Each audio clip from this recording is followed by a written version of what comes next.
right, let's do this. CO 300, week 14 notes. I've been looking at your PowerPoint presentations and thinking about how they translate to your essay and hoping that I can make it a little clearer on basically how to improve your essay.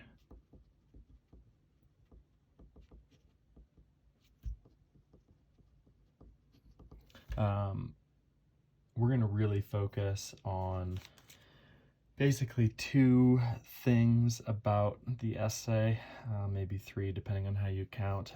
So in this video or in this lecture, we're going to cover how to specify your thesis. It's one of the main pieces of feedback I've been giving students. We're going to look at how verb choice plays a part here and how significant verbs are in general, and connect that back to the work you did with the cover letter. We're also going to look at how to qualify your claims, or how to add qualifiers to your claims, and have a little bit of a discussion about when these qualifiers are helpful and not. This is an interesting contextual discussion where it really depends on the situation with so many things, but I want you to be aware of what qualifiers are and how you can use them to strengthen your logic. This is really, it does improve your logos, although it also, come to think of it, can improve your ethos, because as we'll see, it's gonna good qualifiers are going to show that you have good understanding of your audience and that you've considered their counter arguments. You kind of built your considerations into the claim itself. This is all happening, by the way, in one sentence.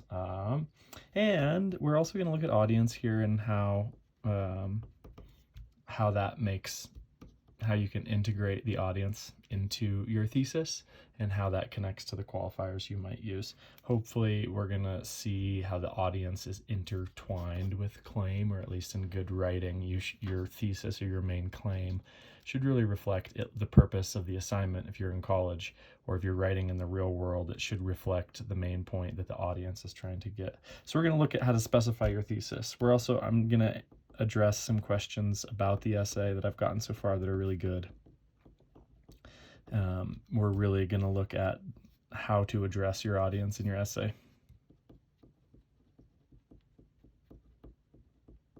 Since this is a little confusing, since you're writing an essay for a CO 300 course and I am the audience as the instructor, but you're also ideally hoping that this essay might make an actual difference in the situation that you've identified. So I can see why that's confusing, and I'm going to kind of clear that up.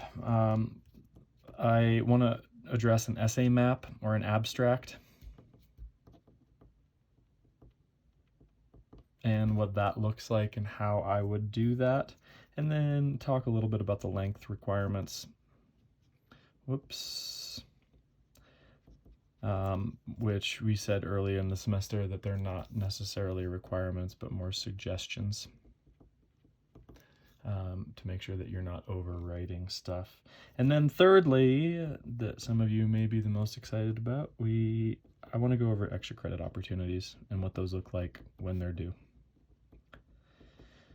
I have 2 ideas for you in order to get 2 or 3 ideas, depending on how you count, on how to get extra credit in this course and what that extra credit can do for you and when it's due by. Mainly, it's due finals week during the time of our final. That's basically what I want to go over, is we're going to look at how to specify your thesis, which is remember, the most important sentence in your essay. It's the one that is, I'm going to place the highest emphasis on when I'm assessing your work. So I should see some evidence of revision and work on that. And I'm going to address some questions about the essay that we have coming up, which is the biggest chunk of your grade. So I thought it'd be good to slow down and look at that. And then connected to your essay, look at some other extra credit opportunities that I'm going to give you. Okay, so let's do this. Underspecify your thesis.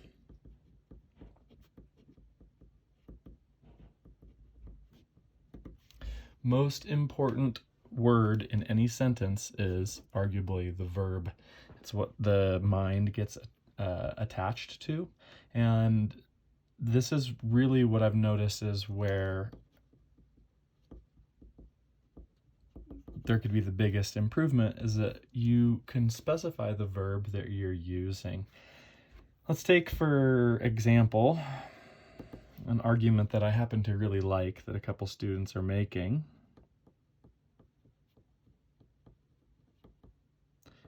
Teens should limit their social media use.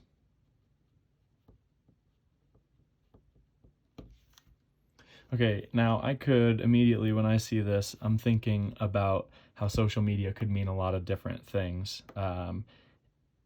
And use, interestingly, could mean a lot of different things. But we generally have an idea of using social media means scrolling through people's posts, commenting on their posts, that kind of thing. It's this verb that I want to pay close attention to, and a version of this nearly applies to nearly every one of your essays. I could say, how should we limit those? Is there a technological solution? And in fact, if I just Google best apps to help limit social media use, I probably should have done that before I recorded this. There's good ones out there.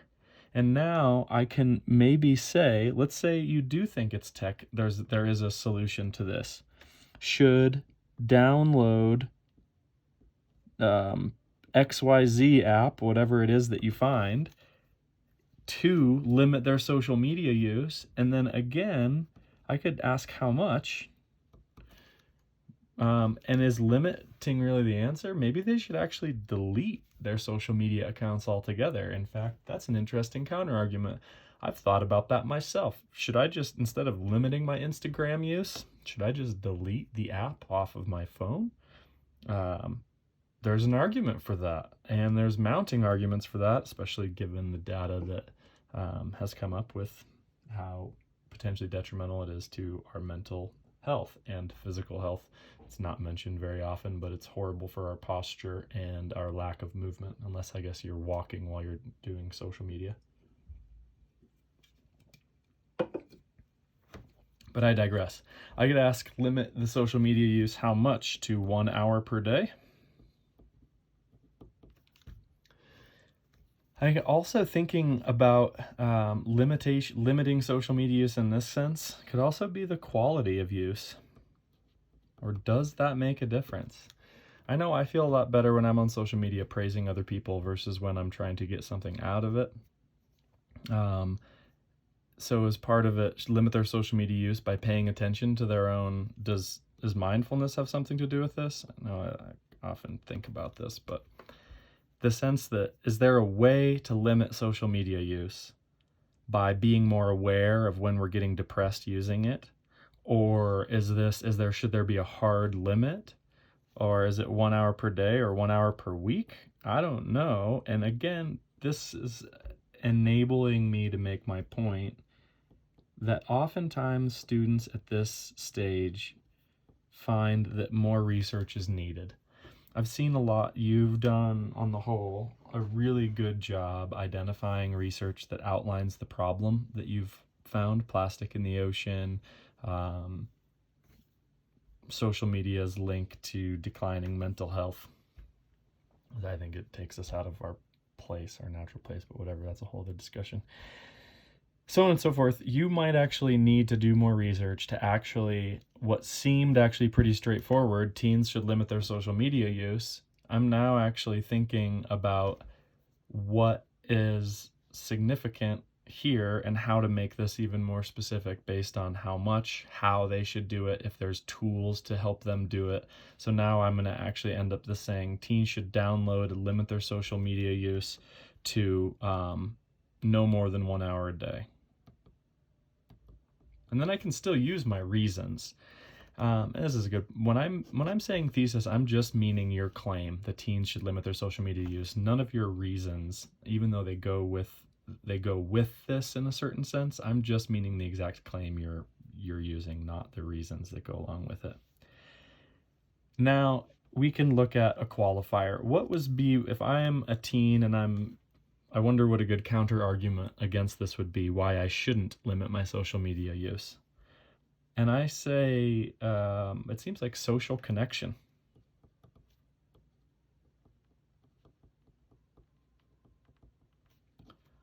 Or I'm going to also say education or business. Social media is a huge reason, or the business and educational opportunities of social media are a huge reason why I have not deleted my accounts, even though sometimes I feel like I want to. So I could add a qualifier that says, given, and a qualifier should define as any way I can limit or add like qualify when, where, how this claim is true. So if there are certain conditions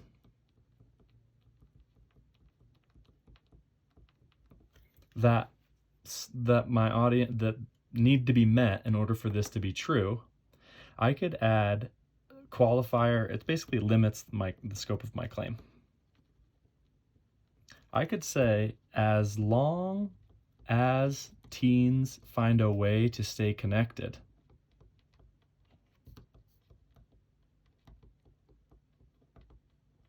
Then, blah, blah, blah. And this whole phrase, as long as teens find a way to stay connected, acts as a kind of sophisticated qualifier, because I'm saying that I actually don't want teens to be socially isolated, because that social isolation is actually a big problem to mental health too. And social media offers us a way to be socially connected. So I want to, in my thesis, qualify my claim that teens should limit their social media use to no more than 1 hour a day, only if, or as long as, they find a way to stay connected with their friends, or as long as they reprioritize physical interaction in a world where we're able to hug each other and give each other high fives. So this is what I mean by specifying your thesis, and primarily your verb. And I wanted to make sure that I made this point because this directly connects to the #1 feedback on your cover letters. You need to use as specific of verbs as possible, because this is the part of your language and your writing that's going to stand out to your audience, is that they're going to understand. So I just want to see you think and really consider whether or not the verb you chose in your PowerPoint is really the one that makes the most sense, and if you could put a qualifier to make the claim a little more clear. Other examples of qualifiers: instead of saying that someone certainly should,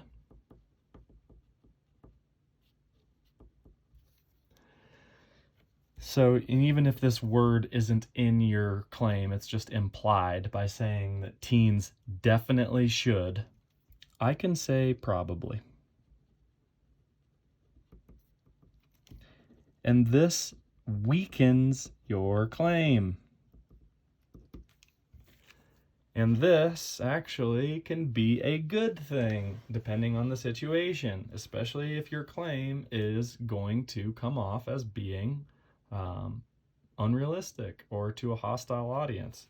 So instead of saying, you definitely should vote for this candidate, I can say you probably should. Or you could also use, instead of saying that they should do XYZ, you might qualify the claim to say that they should consider doing XYZ.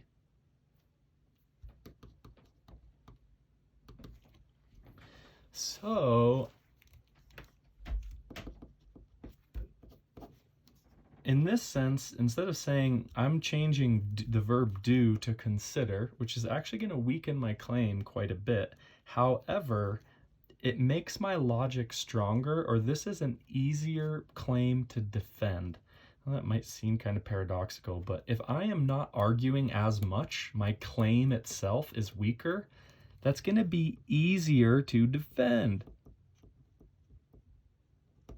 So your logic actually gets better because you're not trying to prove this, you're just trying to suggest. There's other examples of qualifiers you can look up, but it's generally People also call this as like hedging your claim. So instead of saying like everybody should delete social media, I could say, well, some people definitely should.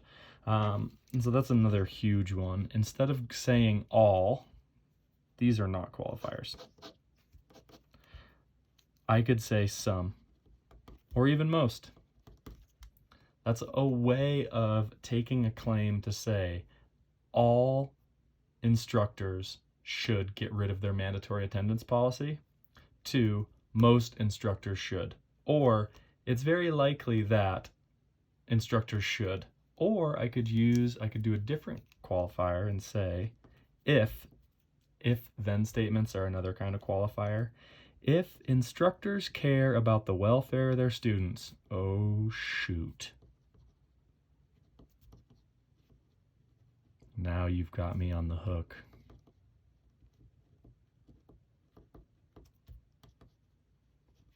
They should eliminate mandatory attendance policies. Thanks, Sydney, for this example. It's very clear. So if instructors care about the welfare of their students, well, actually, I happen to do care about that, then they should. So, but if they don't care about them, that's okay. This argument doesn't really apply to them. I've seen students use this in cover letters to great effect to say something like, if you're looking for a quick learner who is eager to ask questions and do the jobs that other people don't want to do, I would be an excellent intern at your company because blah, blah, blah. Okay, so let's look at one more example of a qualifier that I hope shows how it's connected to audience concerns. And we're going to look at this as example 2 of qualifier. This example is from Dan, CSU Health Services should implement peer-to-peer counseling services. Okay, so using our last example, what's the verb here? The CSU Health Services is a subject. I could say who in this.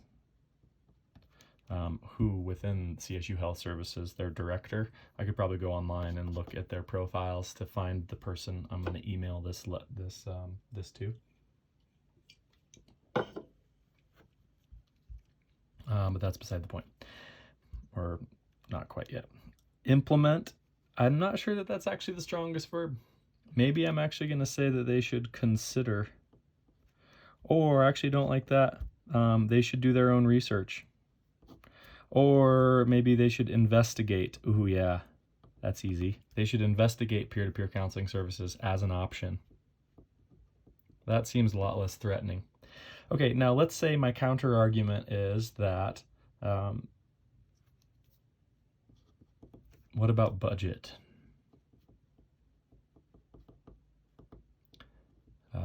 University budgets are looking like they're going to be down a ton in the fall. Because income is going to be way down in the fall. So we don't have the budget to do that. And I'm going to actually anticipate this and add a qualifier to this because I only want CSU Health Services to be able to do that if it's not going to break the bank. So I'm going to say as long as normal funding continues, CSU Health Services, blah, blah, blah, blah, blah, should consider, should explore peer-to-peer counseling services. That's not really the right word. I don't really know what this is. Services for students.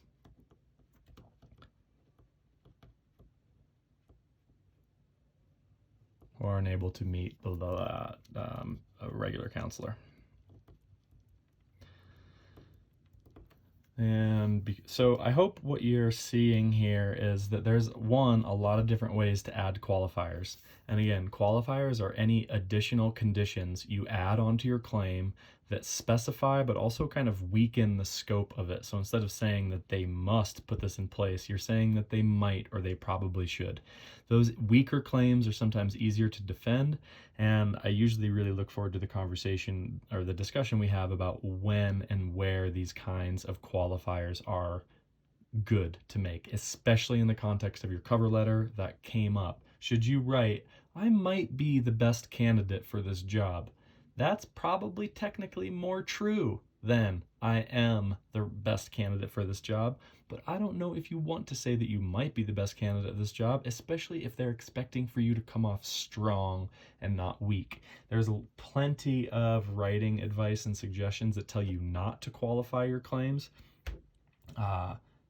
And that's good advice, but all writing advice, if someone tells you to do something all of the time, they probably should freaking qualify their claim and say, as long as you're in this kind of a situation where it pays to be strong, you shouldn't qualify your claims, don't hedge your bets. However, I think there's a lot of examples and times when qualifying your claim is a good way to show your audience that you've thought about their situation, that you're not asking for too much, and that you're really kind of just being like, okay, hey, if you have the time, I would love to set up a coffee meeting with you, or I would love to set up a Zoom conference call with you. That's really actually a powerful logical tool to improve the veracity of your arguments and show that you understand your audience enough to revise your claim in a way that reflects the real situation of the audience. That's why I wanted you to get more specific with your audience, and that's about all I have to say about that. Okay, the rest of this is going to go a lot quicker because that was kind of the big lesson. Number 2, questions about your essay.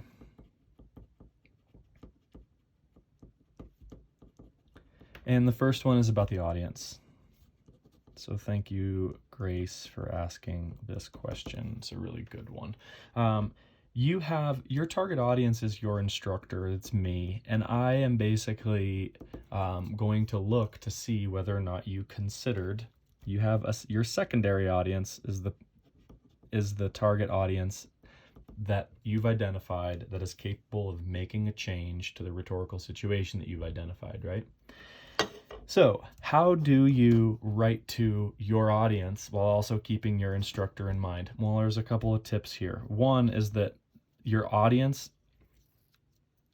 and this gets confusing because the next question is, what about like the background information? So I can say, you're not going to be able, hold on a second. See if I can make this clearer. You don't need to go into why you chose the audience that you chose. So you don't need to say why this audience. Like, you're not writing your essay saying, I chose this audience because blah, blah, blah, blah, blah, blah, blah. I want you to imagine that if your secondary audience found this essay, or if you shared this essay with your secondary audience, it would be obvious that they are implied in your essay. So your secondary audience should show up in your thesis. So I'm gonna say, actually, the Hillary campaign finance manager, whoever, maybe I'm writing to Hillary Clinton. Hillary Clinton should do this, or instructors should do this, or whatever. Your thesis should include your audience in it. Then I know who your audience is, and you can kind of get right to the point. Okay, I hope that kind of addresses this. This is a little hazy because there's some topics that kind of identifying why you chose your audience. Like, you might say that these people need to take action because they are the best suited to make this change, and you have evidence of why they're the best suited to make this change, or at least some logic behind that. That makes sense. And in that sense, that background information fits, but only as a reason to your argument. So you don't need to go into detail about why you chose your audience. That was in the PowerPoint to help your peers give you feedback.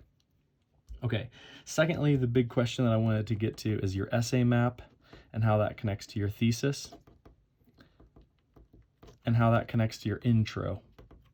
For us as readers, generally the essay map and the intro are basically the same thing as the abstract, and the intro just has a hook.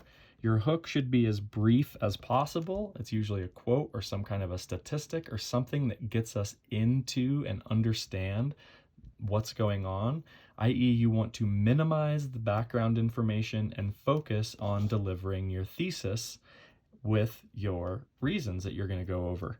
So your essay map is a presentation of the reasons that you have, your counter argument, and your response. So you're basically saying in your essay, this is what I'm arguing, this is why I'm arguing it. Some may claim, and it's best to have a specific person who makes your counter argument, that always makes it easier to write. This person claims that this, however, this. So it's totally fine to say in this essay, basically you could have a hook, a very brief introduction, state your thesis, have a new paragraph, and say, in this essay, I will explore the main reasons why my thesis. First, we'll go into this. Second, we'll go into this. Third, we'll go into this. And lastly, I'll address blank's argument that by saying da.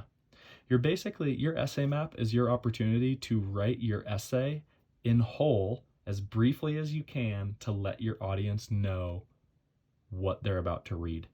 This can happen in the first paragraph, or it can be given its own paragraph, or if you're writing an APA style, there's even APA allows you, given its format, to actually include this essay map in your abstract, so that when you get to your essay, you're just basically giving a hook, background, your thesis, and then diving right into this because you've already told your audience what they're going to get to. Big moral of the story, I really care about your thesis. I really care about your revisions to this thesis, and the sooner you can get that to me, the better. Most background information you'd want to give me is going to end up, you might need background information to make your reasons make sense. You want to basically minimize the background information before the thesis so that I get to this as soon as possible, because that's courteous to me. And then if I want to go in more depth in your reasoning, that's usually where I can do that. Is that the last question there? Yeah, the length requirements, this is the last one. I suggested 6 to 8 pages, and that's not including the works cited or a title page. So it's 6 to 8 pages of text, 300 words a page. What is that? It's 1,800 to 2,400 words. This is an estimate based on how long it takes students to write a well-developed essay, write a well-developed counter-argument, and then have a good response to said counter-argument. Your draft, I said, is 4 to 8 pages to give you some room on this, but ideally you've definitely in your draft, you've laid all of these out as much as you possibly can. Okay. Lastly, extra credit. If you do anything that helps your rhetorical awareness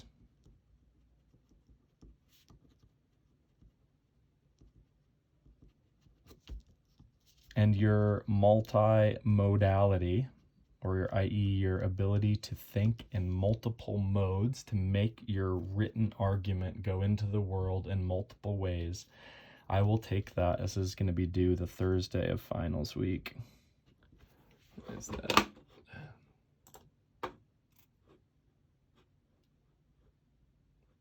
May 14th. So you're doing something that builds on your rhetorical awareness and multimodality to extend your argument into the real world.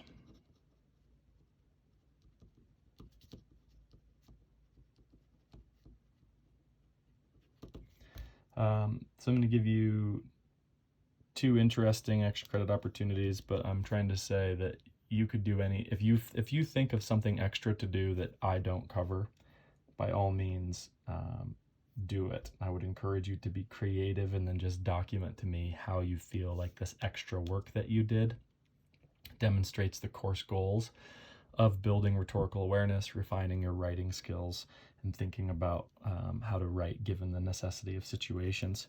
Option 1 is a letter or email to your audience. So let's say you're writing to CSU Health Services, and you write a cover letter. Oh, maybe a better way to put this. You write a cover letter email to CSU Health Services and say something to the effect of, "Hi, this is who I am. I am a student at studying this at CSU. In my class this last semester, I decided to research this topic because this reason, and I'm including you in this email. I thought ideally that this work might be helpful to you and your longstanding mission to insert flattery, so on and so forth. I hope you find it helpful. If you want to talk to me about this further, so on and so forth." You write this cover letter, you email it to them, like you actually send your essay to a real person in the real world, and you CC me on it, I'll give you extra credit. That's up to half of a letter grade on this final assignment. So you could turn a 94 into a 99 on this assignment, or a 76 into an 81 with this. It's a pretty easy way to get points. I'd want you to think about how it would be to actually share. Secondly, you may create a website that is rhetorically facing, i.e. you're trying to make something change with your website that advocates for your issue.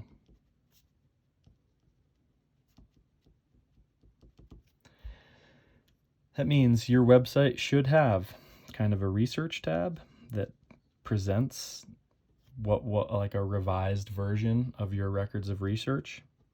It might have a PowerPoint presentation tab that shows basically an argument. You could revise your PowerPoint in a way that makes sense for a particular audience. An essay tab and a contact tab.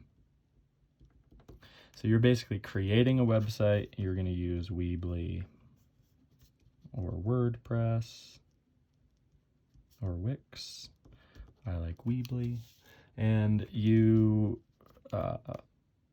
would basically create a visually appearing website in the same way that you would be able to, so that you could share what you found so far in multiple web pages and basically share that with an audience. So you're like, hey, I created this website to advocate for greater health on CSU's campus, mental health. Attached in this website, it's nice to have a welcome page here so that people know. Hey, attached to this website, you're going to find research that's relevant, a presentation I gave, a formal essay, and a means to contact me if you have further questions. I really am passionate about this, and I want you to know that I'm here to help if you need anything.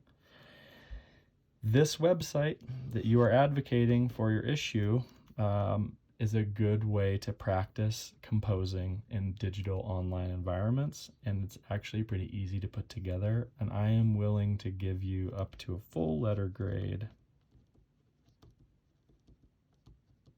and even beyond the A+ level, so you could get more than 100 out of 100 if you have an amazing essay and then put it into an amazing website.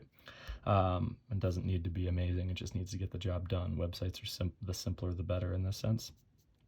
Yeah, I'll give you up to a full letter grade on that final project to do that. Okay, and then here's the third one, your professional development extra. I want to piggyback on the cover letter that we did and remind you that that way of finding work through cover letters where you don't know the people that you're applying to is about 5% effective. That means that the average rate is 1 out of 20 that you apply to, you'll get.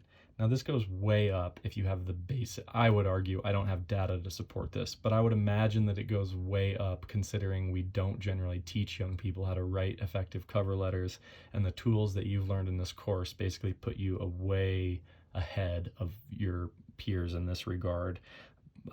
By writing to what the audience needs. But the biggest way to professional develop according to Design Your Life, Evans and Bill Burnett and Dave Evans, killer book, is to network. Which means you are trying to, what do they call them? Informational interviews. Where you are interviewing other people. You reach out to people via LinkedIn or other people that are doing work that you might like to do. You let them know that they're doing work that you might like to do. You basically don't try to get anything from them except 20 minutes of their time to ask a series of questions to help you get unlost about what you're thinking about, and you're meeting with them because they're awesome. Ideally, if you're looking for a job, you start this process about 6 months beforehand, and you try to do 2 or 3 of these a week as well as you can. You do not want to turn into human spam. You want to make sure all your connections are as personable as possible. If you document that you are doing this with at least 3 professionals, and you document to me your email to them and the questions that you're going to ask them, and basically your plan, so you're kind of documenting your process of doing this, I will also give you extra credit on the course and just have this stand in for anything that you missed before. On that note, you can also create a website. I was gonna give you this option. This is actually fairly easy to create a website for yourself, and instead of doing research, PowerPoint, essay, and contact, you're going to have your portfolio of work. This might say writing, speaking, and design if you're a design student, or anything that you're trying to show off. Having a website is another way to stand out from your peers, and also is something that you could use in informational interviews. This takes a little bit more time, especially to do it well, but it's worth the exploration, especially given that it's going to help you understand how rhetoric works by thinking about audience, purpose, situation, constraints, and also help you extend your ability to compose in multiple genres, particularly using visuals and visual design with textual design and minimal text to create something that someone would actually want to look at. And that if you do that, remember the average amount of time that people spend on a website or a cover letter really isn't that long. You got like 7 seconds. So, what are you giving them? What specific verbs are you giving them that's going to help? So that's that. This stands in for other work that you've done. I would think that it would take, I have no idea actually, maybe a couple hours to find the people and write a really good cover letter that you can send out to them. By cover letter, I mean like you're basically trying to get to know them and set up a Zoom meeting or a phone conference. A lot of people like to talk on the phone and are feeling isolated now. So that's an opportunity for you. All right, I hope this helped cover what we did. We looked at how to specify your thesis and the importance of verb choice and interrogating the verb choice to make it as specific as possible. We looked at multiple examples of qualifiers and how they actually strengthen your logic by weakening your claim, as paradoxical as that sounds, since it's easier to support a weaker claim, and the kinds of situations where it might be beneficial to qualify your claim, particularly if your audience is hostile and they're not going to go on the full, strong version of your claim, and how it can show an ethos in terms of good understanding of who your audience is and what they need. We tried to answer a couple questions about your essay. I don't think I did a very good job about how to address your audience by putting them in your thesis, so it's clear that you're writing to them and still just writing in the third person for an instructor like you normally would. Not that writing in the first person is necessarily bad. That's another bad rule. It's easy in your essay to say, in this essay, I will first, and that's fine. That's exactly what you're doing. And we looked at length requirements. I also gave you some extra credit opportunities. mainly to share your work with real people in the real world and get creative with how you're going to do that in terms of creating a website that advocates for your issue or a website that advocates for yourself, and then look at alternative ways of professional development by networking with people in your field that you respect and admire, by sending them cold emails that say that you freaking love them and you would love to pick their brain for 20 minutes because frankly you're lost and you would like to get some help from them. Okay, that was 40 minutes. Send me questions or comments down below, and peace. Good luck. Hope this helps as always. It's good to hear some of you that are getting jobs because of this and all that. So good luck. Bye-bye. Take care.